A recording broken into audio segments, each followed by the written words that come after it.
So thanks so much, everybody, for joining us for Outbound Lead Generation Part 3 by the Host Broker and eBridge Marketing Solutions.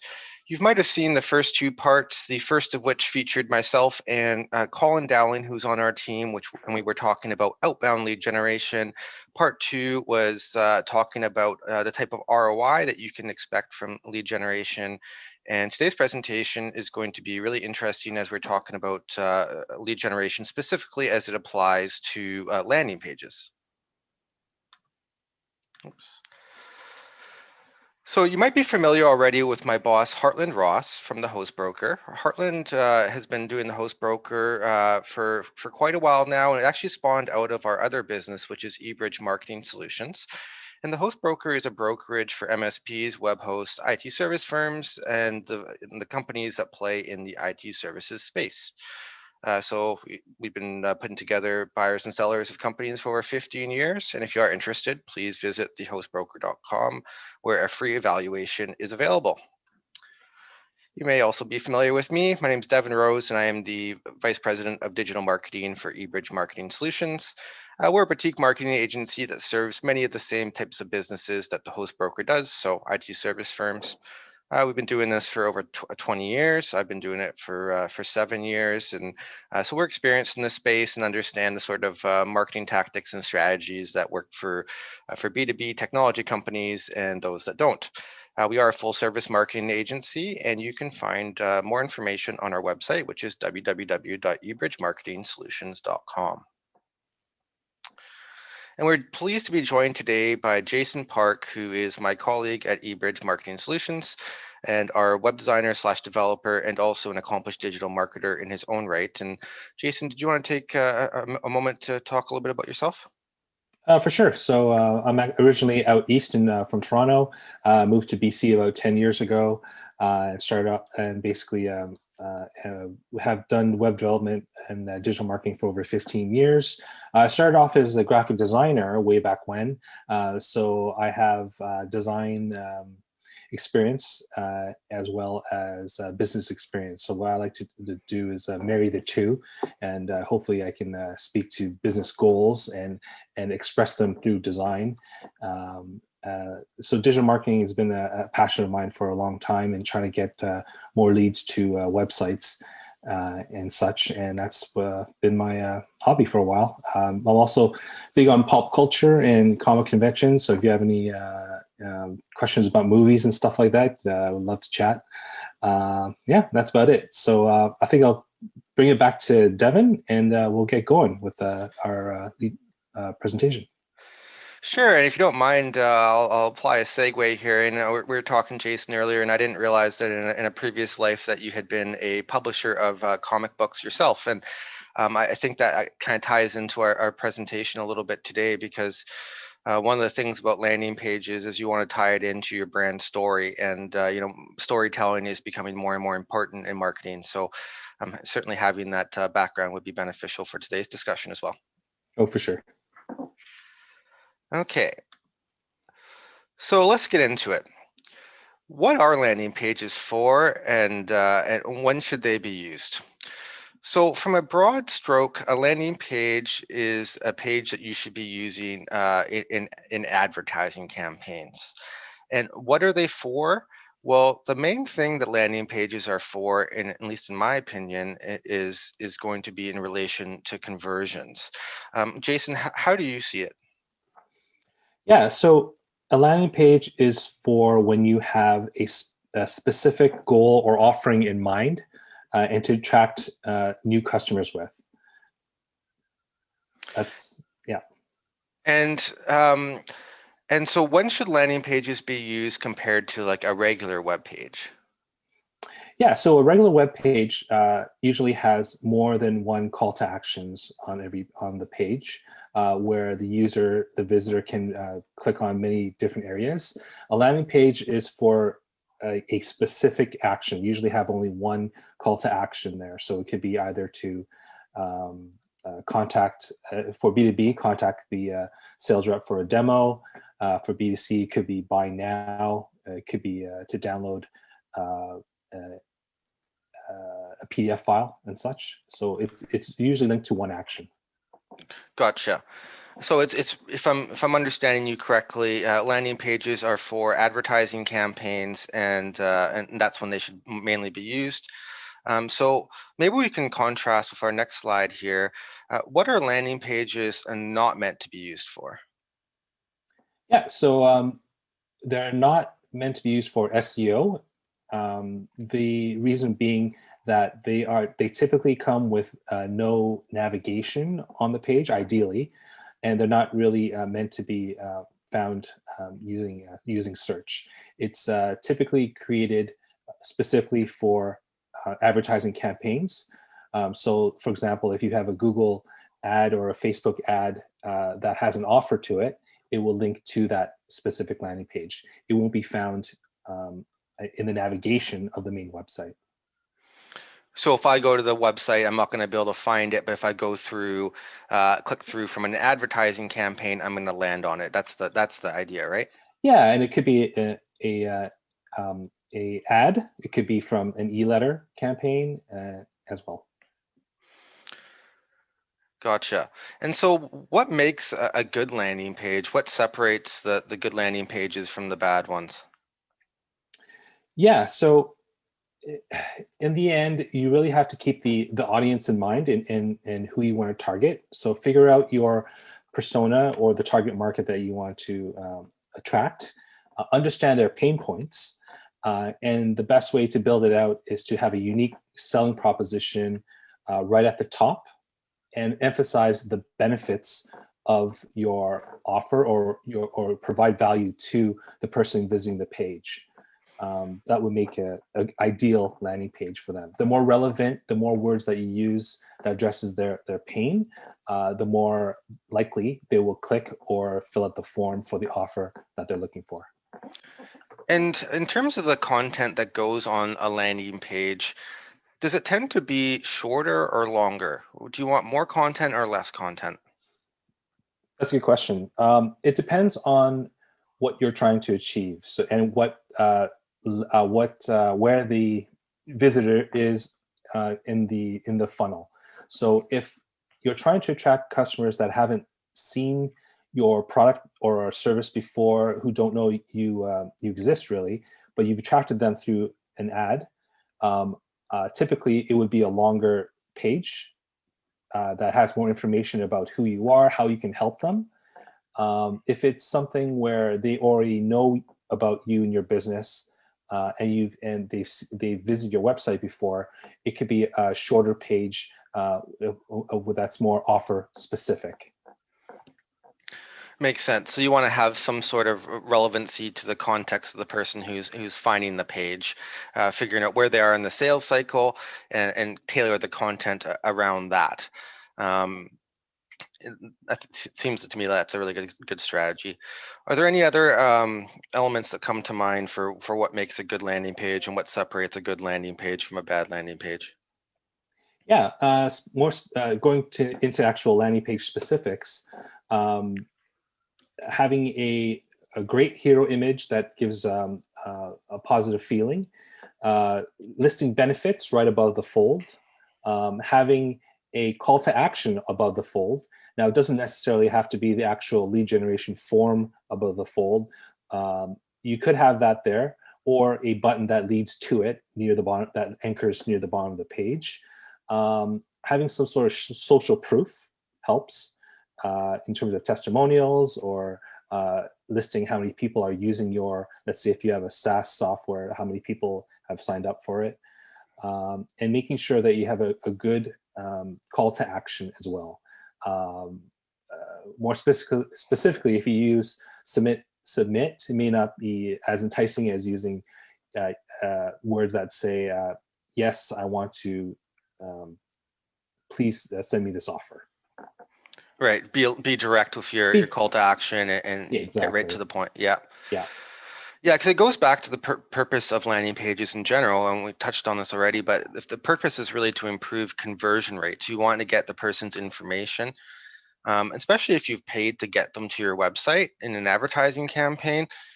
You've paid to get them there, so you should feel somewhat entitled to try to get their contact details or to encourage them to complete the call to action of your landing page. So And I mention this because sometimes I know when I'm talking to tech companies, and Jason, maybe I don't know if you've had the same experience, but I'd be curious about your thoughts. But I find that tech companies sometimes are apprehensive to be direct in their marketing. They like to be a little bit softer, which is smart when you're dealing with selling to technical people, because technical people don't like pushy salespeople. But I do think there's a balance to be struck. And on something like a landing page, you do need to make sure that you are being aggressive and going after what you want. Obviously, you don't want to be rude or anything, but don't be scared to have a call to action that is direct and to the point. Yeah, and you'll be surprised that people actually appreciate that, because usually people that have found your landing page, have found your ad, are actually they actually have purchase intent, or in very they want to find out more about your business, and being very direct and specific really helps. There's a lot of noise out there, so the more simplified and clear the call to action is, the better conversions that you'll get. Yeah, I mean, and I imagine even sometimes people would come to your page who might normally have disclosed their contact information, but maybe you have too much content on it, or maybe the call to action isn't obvious enough, and maybe they get distracted, right? That's another thing. You want to capture the person, strike while the iron's hot, to use a cliche. So I think that's an important part of a landing page too. So, obviously, eBridge, we specialize in B2B marketing, and especially for technology companies. And the B2B landing pages have a different goal than B2C landing pages, where if we're selling to consumers.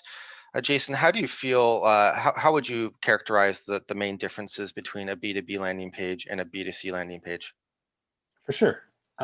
So let's talk a bit more about B2C.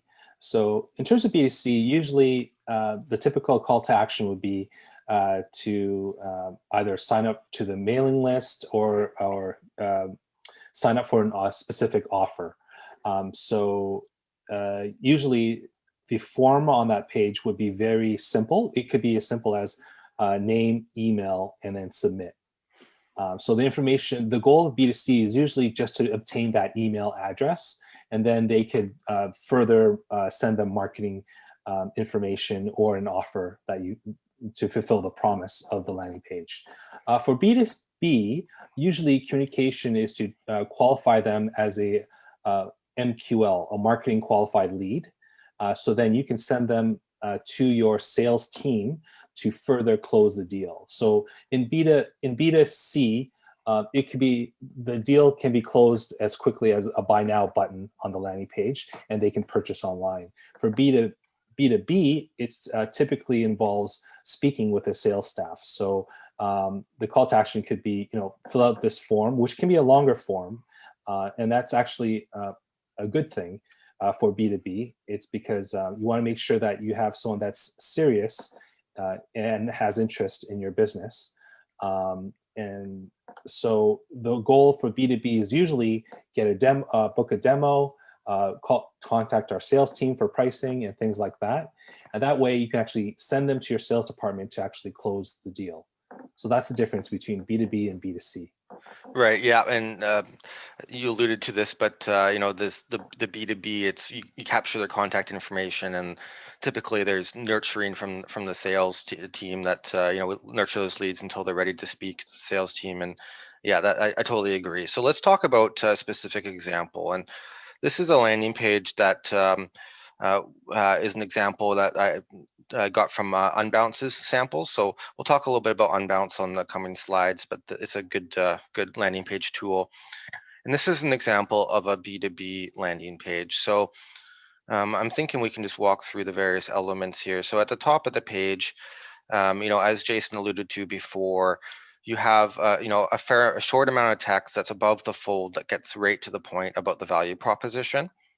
And then on the right-hand side of the page, we have a contact form, which, in typical B2B fashion, not only is requesting the email, but also requesting job title and further contact details. Jason, what else are you seeing from the screenshot at the top of this landing page? Yeah, for sure. Like right off the bat, you'll notice there's no navigation along the top. Again, it's to remove any other, I guess you call it leakage, from leaving the landing page. So really, there's only one thing you can do, which is to fill out the form, and that usually drives better conversion. Yeah, but right after the value proposition in the title, there's a short paragraph and also some bullet points in terms of the benefits of what you're offering, and basically the reader sees this as benefits to them and what value they get out of it from the perspective of what they need. So the more you address their pain points and their needs, and saying, if you watch this webinar, this can address these solutions, the better conversions that you'll get. Yep. And I want to elaborate a little bit about what you brought up about there not being a top navigation bar there, because I think that's a main difference that separates landing pages from normal pages. And I think it's a little bit counterintuitive why that is in place to people who aren't familiar with landing pages, because it's generally speaking best digital marketing practices to have interlinking on your website for SEO purposes. We're taught this as marketers, and I think it's pretty common sense that you want to link to the relevant pages when necessary in your website, and that includes having a good, laid out top navigation so people can find the information they want. So it's quite a change from that thinking for a landing page, but it goes back to like, what's the purpose of a landing page? It's to get conversions. So if you were to have the top navigation at the top of the page, that's just giving people options to do things that aren't what you want them to do. All we want them to do is enter their contact information and click register. We don't want to give them any other options that they could procrastinate on or, navigate the site. No, we've paid to get them to this page through an advertising campaign, and we are entitled to their contact information. So that's why we have the singular call to action without the top nav. Yeah, and I think the key word there is paid. Since you're paying for them to get to this page, you want to see some sort of ROI on your advertising efforts. If you're using a landing page at more of the top of the funnel of trying to build awareness, that might not be the right strategy to use, because you're paying for them to come in here. Yep. And another side benefit to mention here, and this isn't the main reason to use landing pages, but it is a side benefit, is by having a more direct connection between the advertising campaign and them disclosing their contact information, you're better able to track results of your campaigns. So let's contrast that with a different situation where maybe if you sent them to your homepage instead, and then they click on maybe they click on a few pages, maybe they navigate away, maybe they come back tomorrow, they go to your contact us page, and they finally reach out to you. It's going to be difficult to track that contact us form back to the advertising campaign that first introduced them to your website. But if we have only, like in this case, one step in between someone landing on your webpage and disclosing their contact information, even the most basic conversion tracking tools are going to be able to measure that accurately. So it's a big benefit for companies who are especially doing advertising at scale, where there's room to A/B test and optimize and things like that, to have that measurability. So that's another side benefit.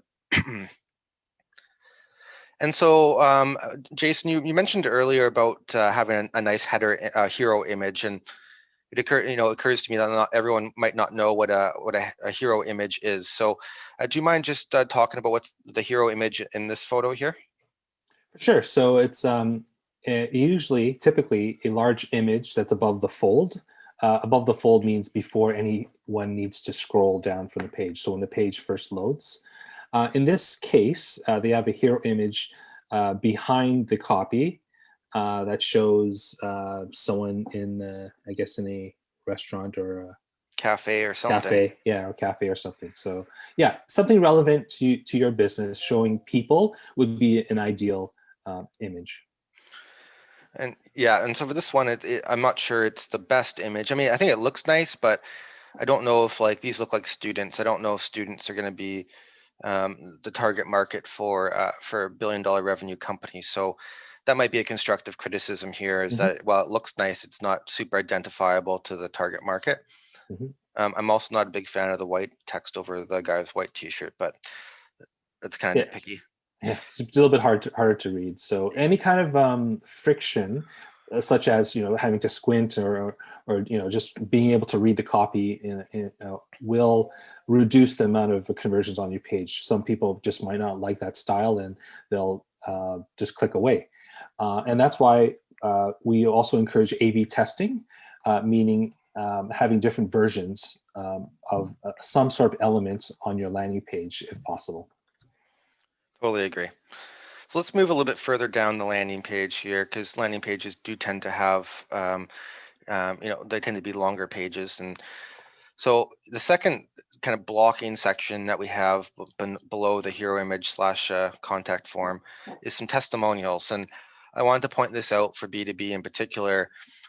Testimonials are huge. They lend to social proof, and social proof is really important in B2B because it's such a relationship driven thing.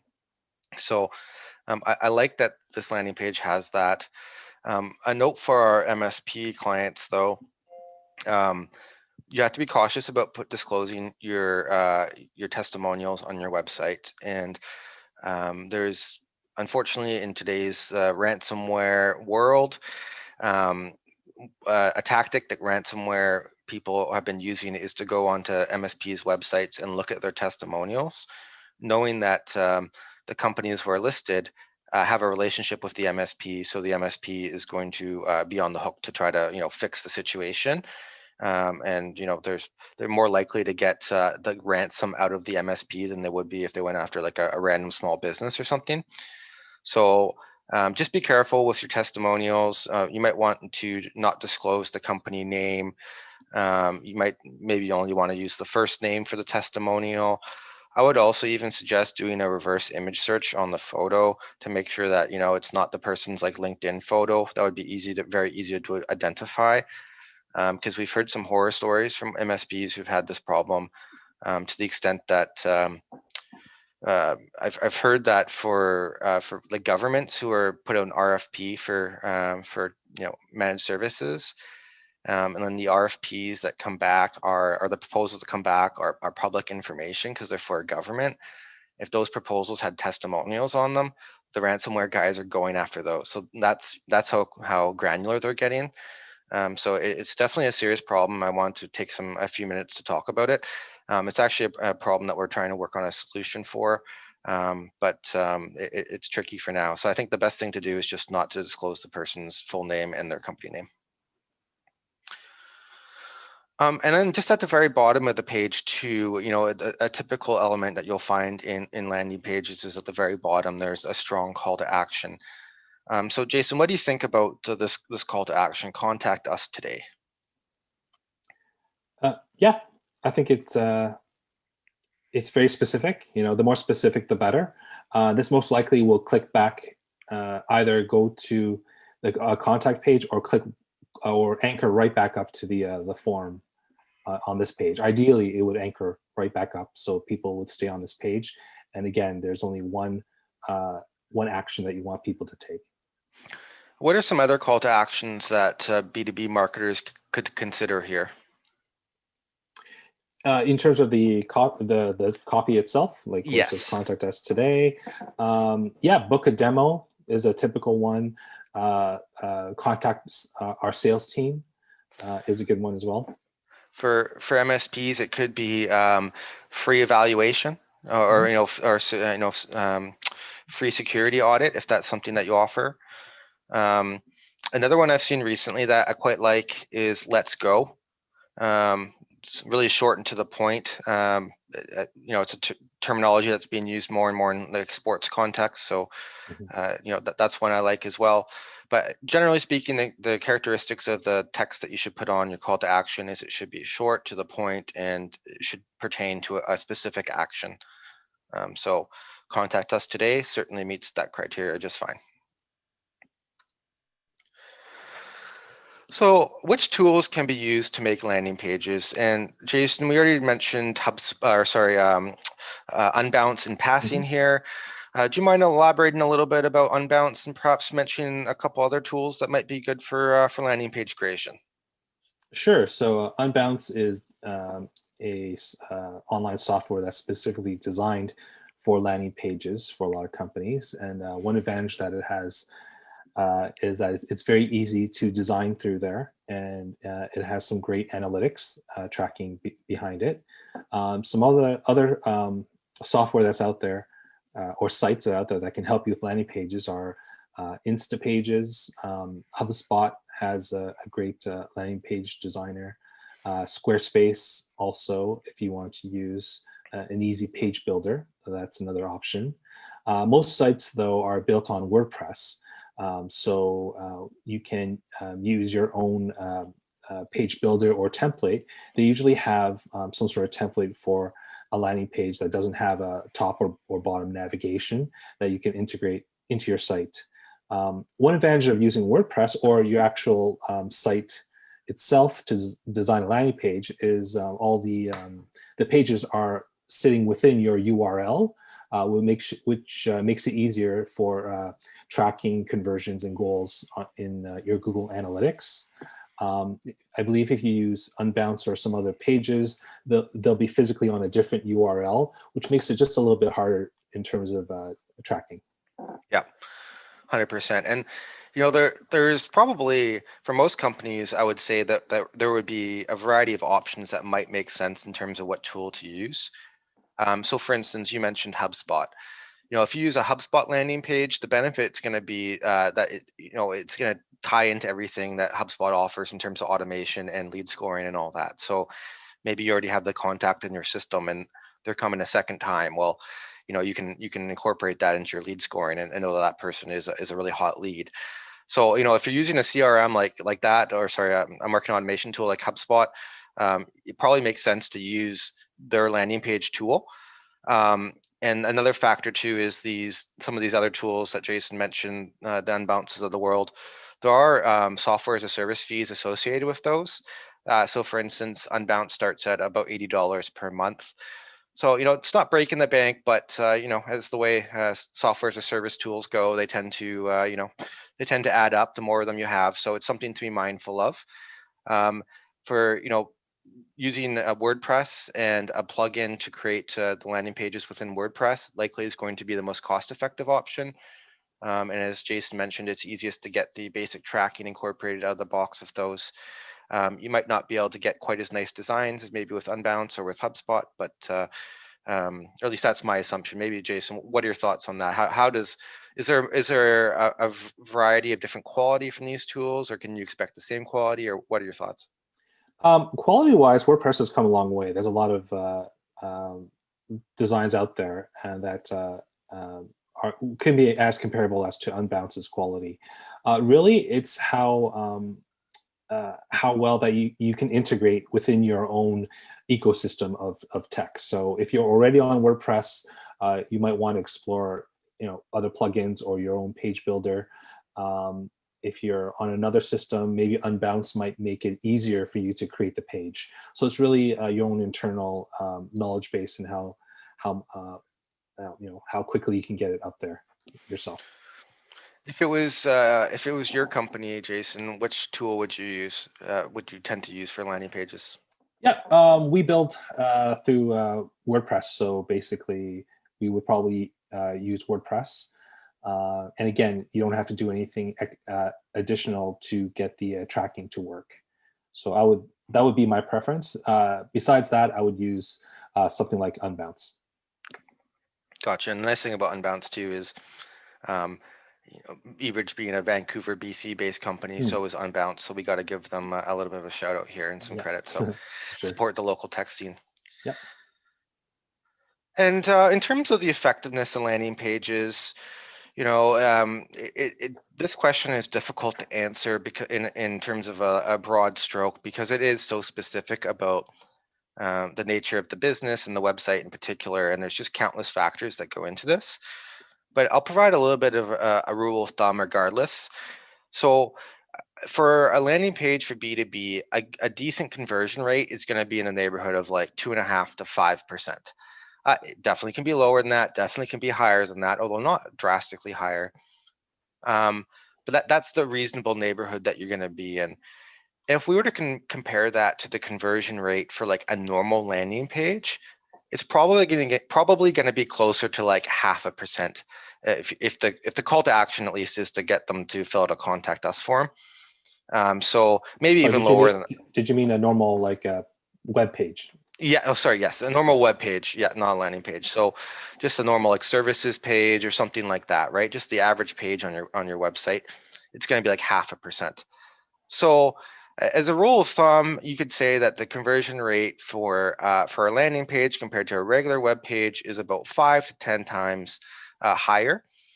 And so obviously, if you're getting 5 to 10 times more results on your campaigns, these are worthwhile to do.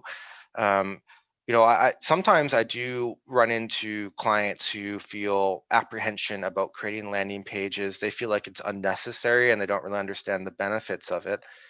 But Jason, I'd be curious about your thoughts too, but I feel like given the 5 to 10 times better performance can be expected, there is a cost associated with these landing pages, but as long as your campaigns are spending like a decent amount, they do add enough value to make them worthwhile most of the time. Yeah, so it all boils down to what are the business goals of the company. If their goals are to increase the number of leads on a monthly basis, having an ad is just half the battle. Having a great landing page or a page that converts that it leads to is the other half of that equation. And if you have great ads that people can click on, and also a great landing page where it actually converts, that's when you have the magic formula. And a lot of people discount the web page part of it. They're usually they think that a typical contact us page or a service page with something on it might be good enough. But again, we see time and time again through the data that we collect through analytics that having a specific landing page converts more. So why not have a specific landing page for your ad? Since you're spending a lot of time creating campaigns for it anyways, we want to make sure that you get your ROI. For sure. And one thing that we can mention here too is an effective way to look at landing pages.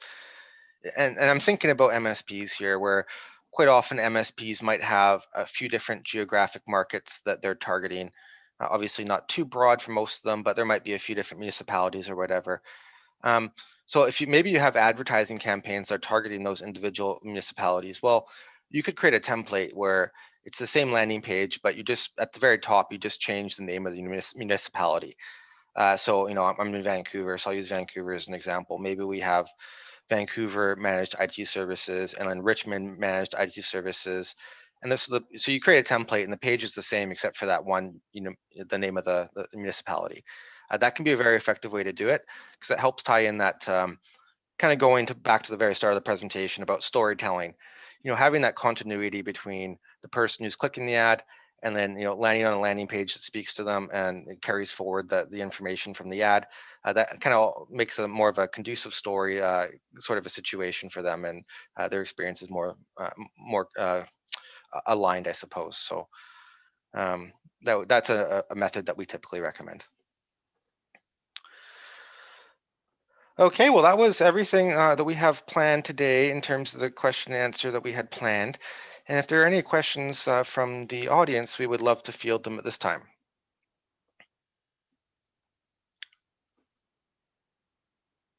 Maybe I'll just take a second here while people might be asking questions to say that if you are joining us from YouTube, please feel free to click the subscribe button below. That would be great. We're putting out these videos about once every 3 weeks or so. That would be great. And I see Anna is raising her hand here.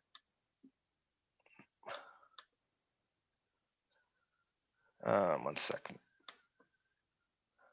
Oh, and I don't know if you're able to respond. I think I just gave you the microphone there. Testing microphone. Hi, Anna. How are you? Hi, I'm good. How are you? It's Good. on. Sorry, Anna. Yes. My question is about the testimonial section. Currently on the homepage, we've designed a dedicated section towards the bottom of the page that has testimonials. I actually did some research on Unbounce too, and saw that it's better to kind of just sprinkle around the testimonial across the homepage as opposed to have a dedicated section. Is it how essential is it to redesign and remove that section, like the testimonial on the bottom of the page, and then in favor of either sprinkling it across the let's say homepage or whatever the landing page is, or carrying that section over from the bottom to let's say below the hero image? What are your thoughts?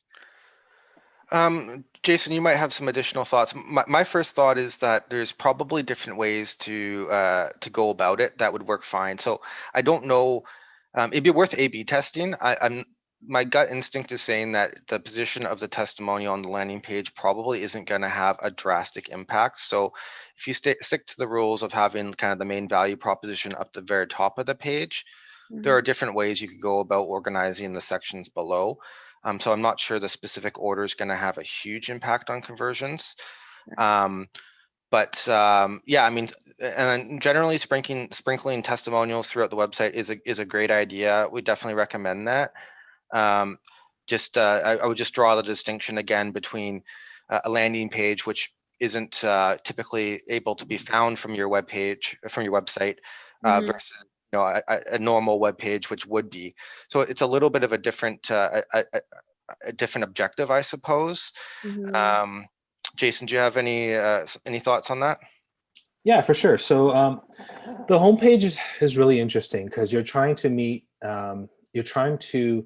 many objectives by many different audiences. So you want to make the new visitors happy by offering them a proposition, the benefits right away, and maybe have a testimonial just to show some social proof for them. For people that know your company, that visited before, they want to take action right away. So having a button on there that says, contact us right away will satisfy them. And for them, it may not be as important for a testimonial to be higher up because they already know you. Okay. So I think that's what Unbounce is maybe of talking about, depending on the audience that you're addressing. If you're getting a lot of new visitors, and you can look through your analytics panel, if you're getting a lot of new visitors, maybe having a testimonial a bit higher up on the page could be beneficial, again, to show social proof and right. Proof that you're a business that people trust. Okay. Yeah, and I would say that the more testimonials the better, right? They're huge B2B. So yeah, just throughout the website, on landing pages, in other marketing materials too, even print marketing materials, they're beneficial. Okay. Did that answer your question, Anna? Yes, and I have another one. Sure. So when for the book a consultation page that is coded into the website, that's not like a landing page that the prospect is landing from the ad. You've talked about removing any kind of extra navigation, so it's very focused, the prospect is not distracted. So the contact form, the request consultation form that is embedded on the website, and it's part of the menu navigation.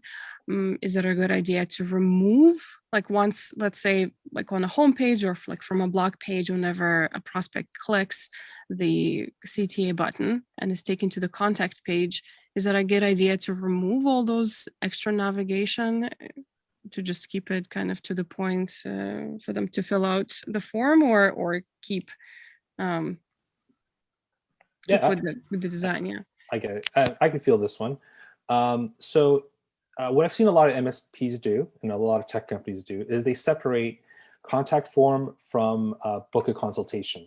A contact form is typically in the navigation, and the goal of the contact form is to field any outside questions, right? Mm-hmm. Not necessarily booking a consultation. That's a specific task that ideally you should separate out from your contact form and have a separate page for. And on that page, I do recommend making it a bit, it's not 100% necessary. if they're coming from the website, but you can or you can have a navigation, or it's not 100% necessary, because again, it's linked from your website itself. But I do recommend separating a contact, book a consultation from the general inquiries contact form, because from there, you may want to field only people that have questions about maybe employment or something else besides booking a consultation. And that way you can actually separate out the goals and making sure that that the visitor understands, if you click on book a consultation, it's just the form is specifically for that, and that way you can keep track of your goals better than a general contact form. Now, if you're stuck with just having a contact form, then I do recommend at least a drop-down menu that states, the topic or the subject. So maybe book a consultation might be one item on there. But the general rule is, if it's on the website as a link, it should have the navigation on there. We do have both contact us and the request consultation, and it's also part of the menu. Yep. They're also part of the call to action button throughout the homepage and blog pages and just across the site. So in this situation, I heard you about the contact page, so we keep the navigation. What about the request consultation page? Like, for example, if on the homepage it's part of the menu, you click on it, or part of the, it's a call to action button, you click on it, then it's better to have just the information relevant to the request and the consultation, removing the menu bar just on that page. Did I understand correctly? Yeah, I would. Here's a strategy I would recommend. So if you have a book a consultation page specifically and in the navigation, I would keep the navigation there for that. What you can do is also create another specific book a consultation page without the navigation, and then use an ad to point to that. And on that book a consultation page, you'll have a bit more detailed information. It'll be tailored depending on who you're targeting as well. So it could be specific for an industry, for example. So let's say you target a specific industry. You can have a book a consultation page for a specific industry and create an ad for that, and have a separate page. Now, having more than one landing page is actually a good thing, having multiple landing pages, because it allows you to segment who you want to target with your marketing. And I think this is a great discussion point, Anna. So thanks so much for bringing it up. And the thing that comes to mind for me, why do we get rid of the navigation for a landing page where, we're trying to get the contact information, but not for a page that's on the main site? For me, it comes down to just the expectation of the visitor of the site. So if someone clicks on an ad and they're sent to a landing page, like, I think most people have had that experience now. And they're accustomed to it. It's not really strange.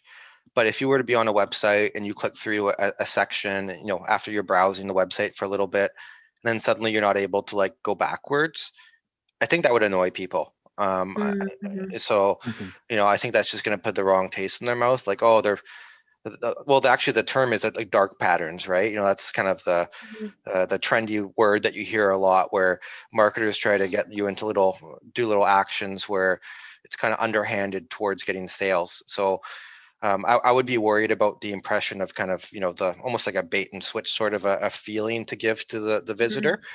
But I don't think that same feeling applies to when you click an ad and land on a landing page. So to me, at least, that's the big differentiator. Okay, great. Thank you. Yeah. I do have another question. Sure. Yeah, please. Well, you brought up a point about segmenting your audience when clicking on request consultation form from an ad. How would you do that? So the segmenting would be aligned to the campaign settings. So you might have a different ad group or even a different campaign targeting different segments, and then in the campaign settings, you would customize the landing page's URL to direct towards the one that you want. So, for instance, let's say you're targeting, your main market is Greater Toronto.